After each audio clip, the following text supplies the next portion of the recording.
person needs to look beyond your business and think about your city. And so the question I like to ask now, it normally is more messy to bring change, even when the intention is right. So the intention, again, alone is not going to make the world better. Welcome to Get Your House in Order, where the Medici brothers, investors and entrepreneurs, Chris Auditore and Dr. Philip Zimmermann, discuss timeless principles of success, significance and legacy. A podcast for business owners who want to design a beautiful life and a beautiful business. Sponsored by the one and only exclusive Medici community. Welcome back to Get Your House in Order. My brother just said some nice things to me. Do you want to repeat them, brother? There are things you say on camera, there are things you say off camera. Just like, in business and in life and in family. And you're my brother. I'm excited you are here and I love you very excited. Dearly. So today we're going to talk about be political. Be polite. Be polite. Yeah, that is the topic that I'll bring in for our discussion next time. Be polite, be political, overstepping boundaries to make things happen. Chris, you are writing a book on Lorenzo de Medici. After Cosimo, Get Your House in Order, that actually people can download for free at medicibook.com, which has gotten really many positive reviews from people that said this concept of how you are putting it into the different houses that Cosimo basically lived and worked from, really inspiring. So if you have not gotten the book, get it. But you're writing now one on Lorenzo de Medici, and there's actually one painting that you shared with me about how actually he kind of overstepped boundaries and became political. And as business owners, we don't talk a lot about politics and being political. And so just talk about this painting, but then let's also talk about what we mean when we talk about let's be political. Because it's maybe a different thing that what you think of when you first hear it. First of all, I need to say that I, by nature, I'm not a very political person.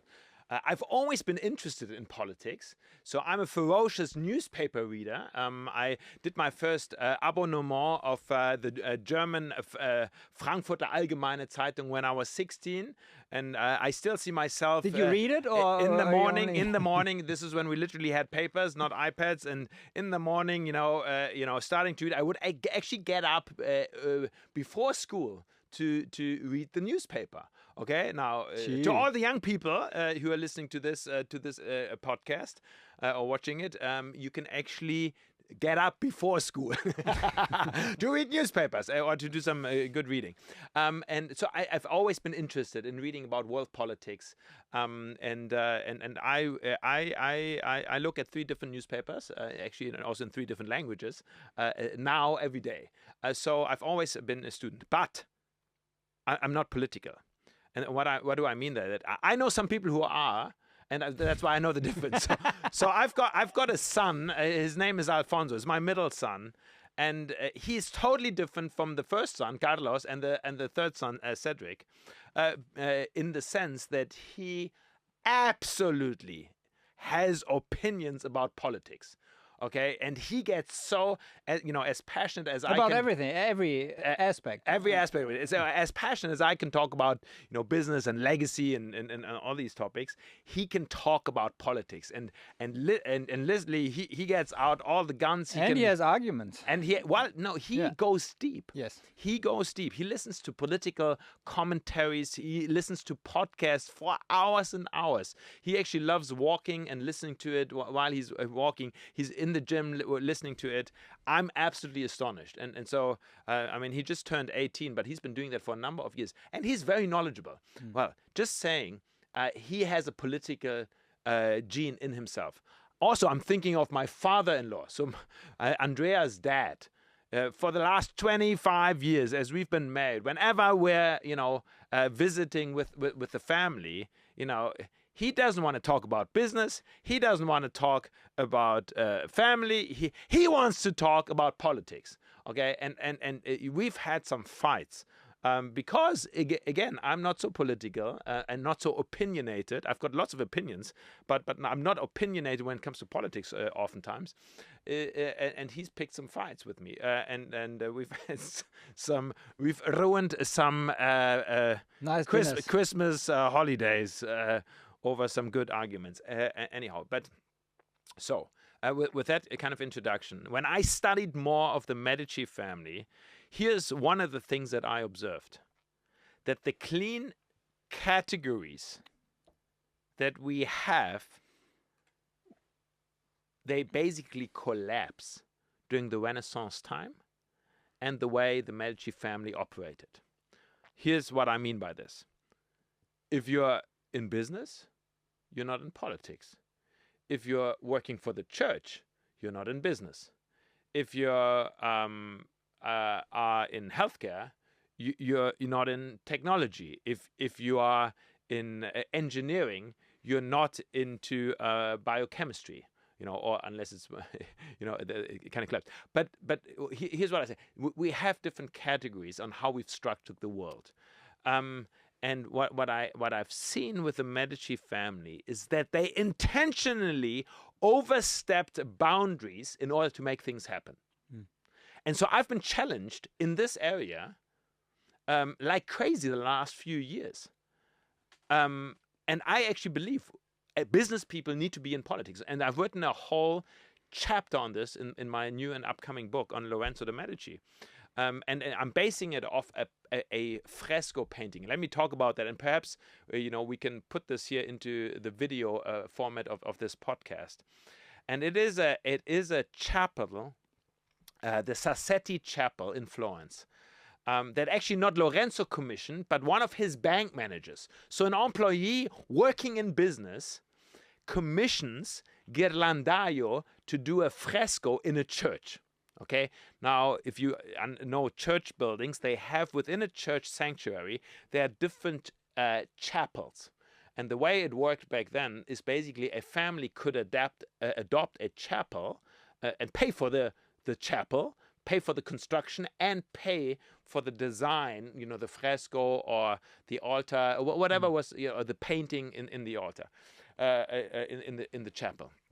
And so one of his bank managers commissions Ghirlandaio to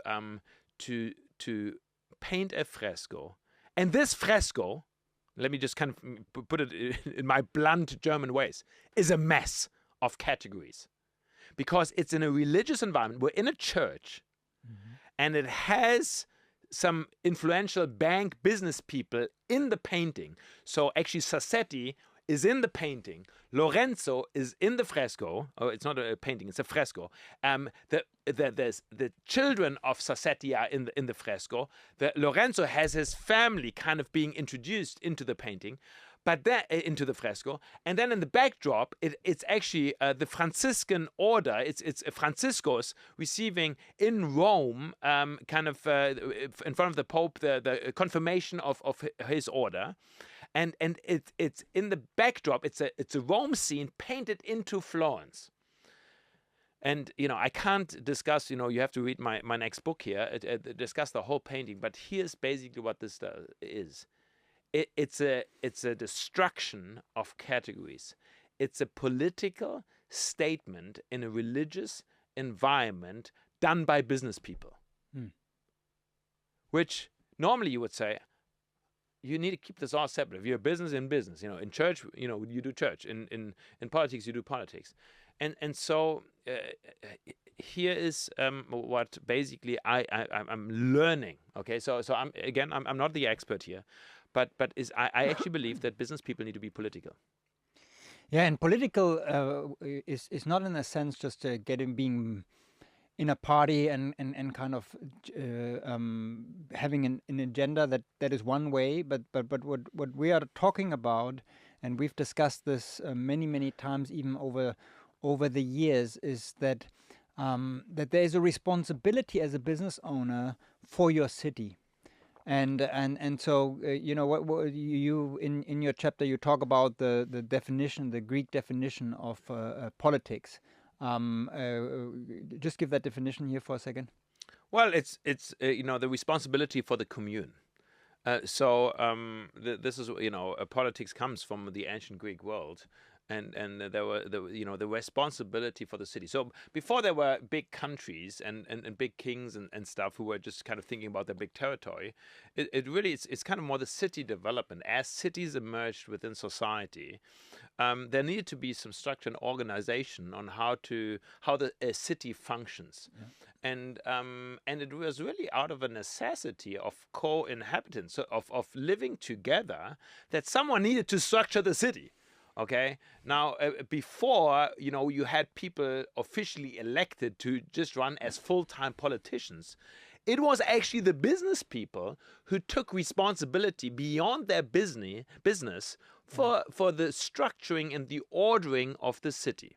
Now, we can do a historical lesson, but I immediately want to come to today. For many, many years, I was so narrow-minded of just working on the business. Yeah. And because, and this is actually how I tell the story, Philip, because we are a Christian family, we've always been involved in church work and in philanthropy and in non-profit work. So our two categories, where I would say, on how we've, kind of helped within societies by creating businesses, providing jobs, flourish, bringing that to flourish, doing business development greatly, and the other side is, kind of on the non-profit side, helping sponsor, organizing, community outreach, refugee ministries, all kinds of different things. But political was not in my realm. Mm-hmm. I mean, we've received the prize of the mayor of Frankfurt, I think 3 times for some non-profit engagement that we've done over the years. But this was like, you go, you shake hands, you receive a nice little trophy or, a paper. Thank you for your non-profit engagement. But I have come to see that actually every business person needs to look beyond your business. And think about your city. And so the question I like to ask now is basically 3 questions, and we can go through them. But I asked that in the chat. Who's your city? Number 1. Number 2, what's your agenda? And number 3, how do you collaborate? Yeah, we can talk about these 3 questions, but that mind shift to say, okay, we are not just there to have a nice, flourishing business. Our job is actually to be for the city. So we talk about a beautiful life, a beautiful business, but how can we actually help for our city to become more beautiful? Going back to the Greek, I studied Greek for a few years, actually, New Testament Greek. Now it's a little rusty, but I could read New Testament Greek, and it's interesting that Jesus, when he chose the word church, that we now have as that we all know a church, he actually chose the Greek word ecclesia. Which was basically, he borrowed that term. So he said, now you basically, to kind of his followers, he said, you are now the church. So that's how the church developed historically. But this was not a new word. It actually it came out of the context that the ecclesia was the elders of a community that met for a meeting to kind of make wise and good decisions for the community, for the city. So the church, okay, this is for if you have a Christian background, and we could talk about a lot of things about the institutional church and where the church has gone wrong. But the heart of the church, of at least how Jesus envisioned it, was that now whoever follows me is part of a group that makes wise and good decisions for the city. Part of our nonprofit work, I've trained over 1,000 pastors in this mind shift to actually say, your church is not just there to come together and sing nice songs and hear a sermon. Actually, you are there for the city. By definition, church is not a place where you gather. It's actually a place where you are making, where you gather, yes, to worship, but also to be there, to actually be Well, and good this news is for the a city. way on how to be relevant. I mean, we live in a society where no one goes, kind of, or not many people kind of go to church anymore. At least here in Europe, sometimes it's different. When I'm in the US, I'm always surprised. They still have these big churches, but here in Europe, we've abandoned that. But it's in a sense also a point on how to be relevant. If you go beyond, your little congregation there on Sundays, but really, what do you do in the world? But let's talk more about our responsibility as business owners for the city. Now, okay, I kind of need to hit the pause button here. At the beginning of creating a company, you don't have time, to think about all the problems in the city or whatever. You need to get your customers and your products and your team sorted out. But I want to plant this vision seed. If you're not there yet, I really want to plant this vision seed. And this is why I actually studied Lorenzo. He's the third generation of wealth within the Medici family. So his grandfather is Cosimo, but he's 2 generations down. He thought a little bit more deeply about success and significance and purpose and impact in the world. So, at his time within the Medici line, they are really moving very strategically beyond the business realm, really saying, okay, now we've been blessed, and they were a Catholic family, that we've been blessed with a lot of wealth and influence. What are we doing now good for the city? And this is why actually they gave him the term Il Magnifico, the magnificent. It wasn't, it wasn't a self-acclaimed title of a narcissist, and it wasn't his beauty. Well, and it wasn't because he was such a pretty guy that he was magnificent, but it was really his magnificence came because he governed and learned to govern a city and take responsibility for the city. So anyhow, back to us nowadays. It's the vision is to at least at some point go beyond your business and make an impact in the city. And the big families that we work with, that I work with, I'm in conversation with, and if I say big, it's because the billionaire families. That's actually what they focus in on. They're not just focusing on the next product or the next launch of another good investment. They actually think about giving back.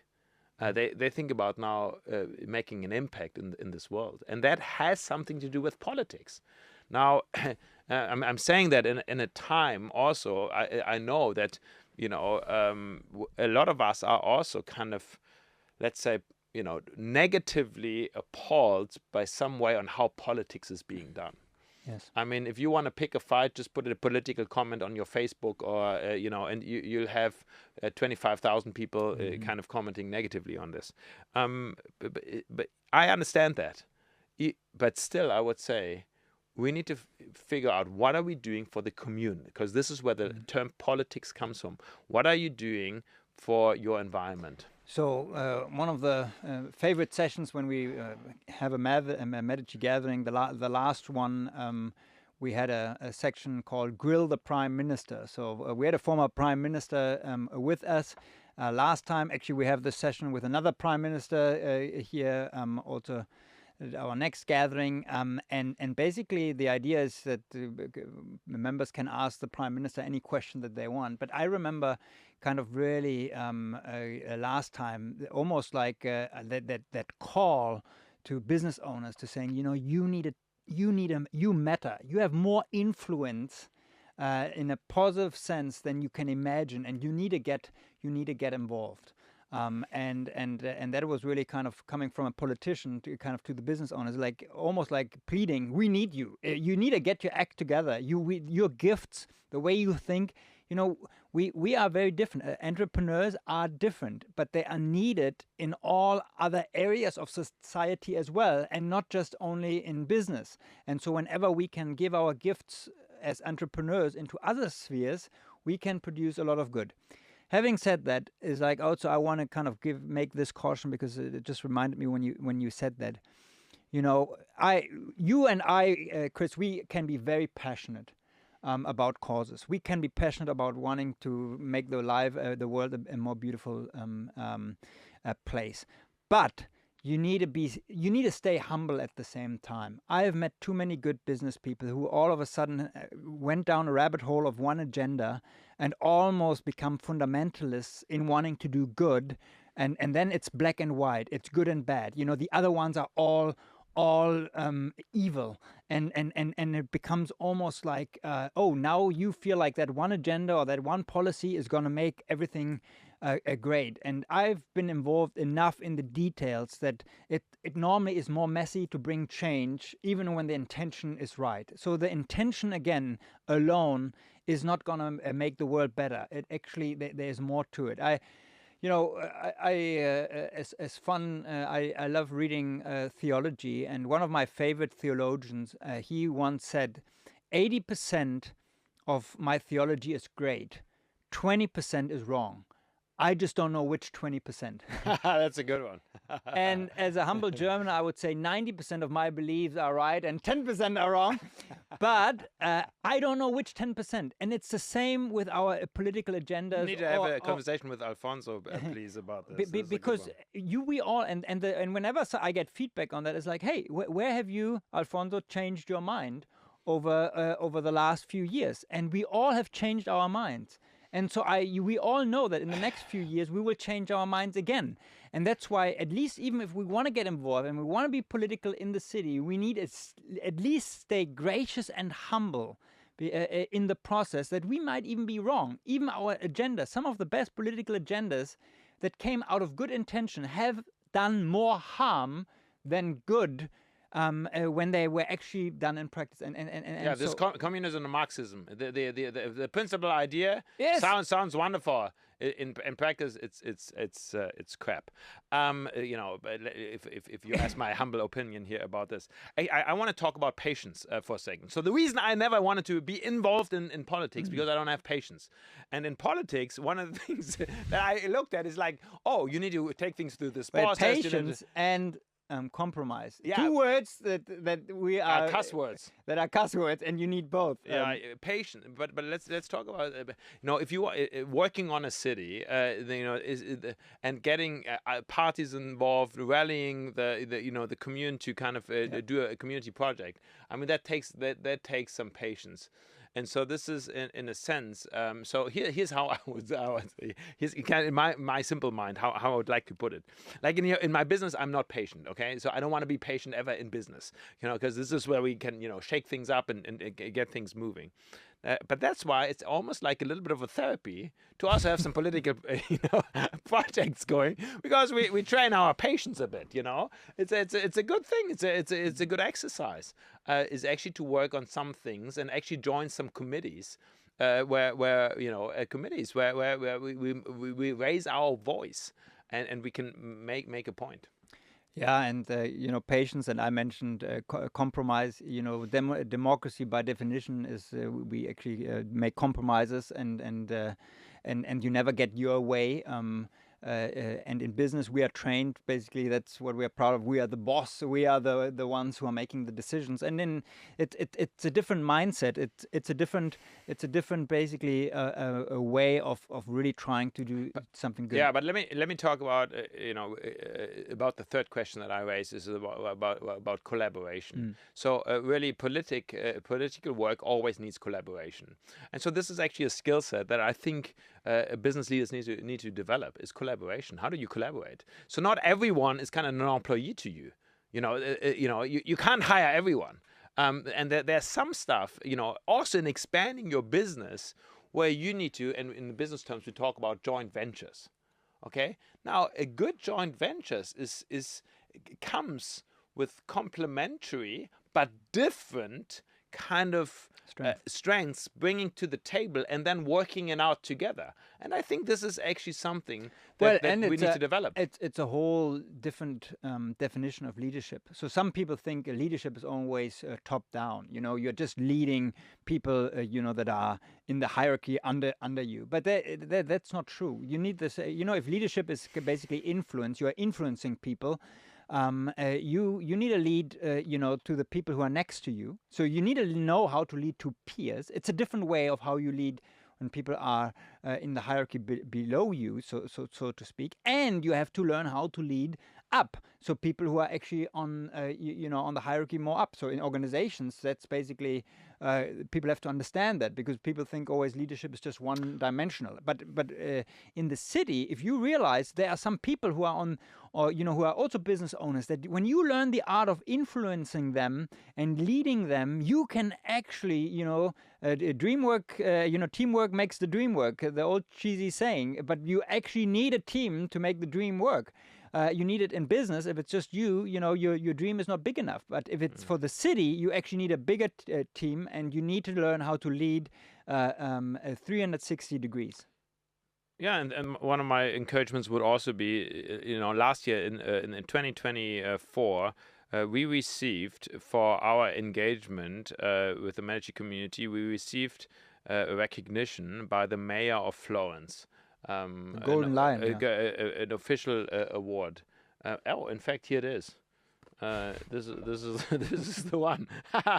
The city of Florence to Chris and Philip Zimmermann for the outstanding job in creating. This was not staged. The Medici Gold Community. Yeah, this was not staged. But this was awarded by in a sense by a politician to us as what we're doing with business people. And so. And by the way, because we are just in preparation and gonna do some great things in the city again, and we did not get any answers from somebody, our event coordinator, and then kind of mentioned, do you know who Medici is and how they are recognized by the mayor? And all of a sudden, you you get a whole different engagement going with people. I would, just kind of to perhaps end on this. It can also be very positive for your business if you it's kind of let's say branding. We talk a lot about branding, and normally we take about some nice shiny images and cool slogans and nice videos or whatever to kind of brand our if you as a business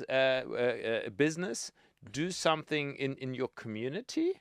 It builds a name. It gives you recognition. And more people who want to do business with you because you are known for going beyond. And so you can write some checks. I think this is actually businesses need to find a way. I mean, we do that because we set things up under our family foundation. So we have a whole giving strategy. Kind of how are we supporting philanthropically good causes. And I think this is actually also something you can put in your budgets. Is again, I don't want to frustrate people who are not there yet. But if it's just a vision out there that you do that, I think it's a great vision. And not just a vision. I think we always think of the grand things changing the world, but it starts with your neighbor. I don't know everyone, Philip, we think like that. I don't think everyone has the world change on their mind. Okay, even if you have a small team and you are in a city, you already can find one or two good projects that you want to support. You can. You can really see that I'm sponsor the local soccer team with your jerseys, or adopt one piece of the city where you feel like you're actually wanting to make a difference, which also for your team, of course, it gives them a whole different kind of a purpose. Yeah. So last comment here. So one of our members is Pravesh from India. He owns one of the largest recruitment firms in Southeast India, and I went to visit him last year, and it was wonderful to see. I took a tour of his company. Hundreds of people employed. And then he took me to a compound in Chennai, India, where he is sponsoring a tennis fields and tournaments, and his son is involved, and he's playing wonderful tennis, and it was something new to India. So India is not known for tennis, and he actually has the vision of introducing the sport of tennis into the country of India, and actually, getting some people on the world ranking list. So, and this is obviously bringing some beauty to the city, because the tennis fields, recreation within a bustling city. I mean, Chennai has a lot of people. It's India, and it's quite messy. And in a sense, he built almost like an oasis within the city for things to flourish. And I think this is great engagement as a business guy. So, if we think of get your house in order, get your city in order as well, or at least be involved in that great discussion. Be polite and be polite as we started. And looking forward to hearing and seeing each other in the next episode.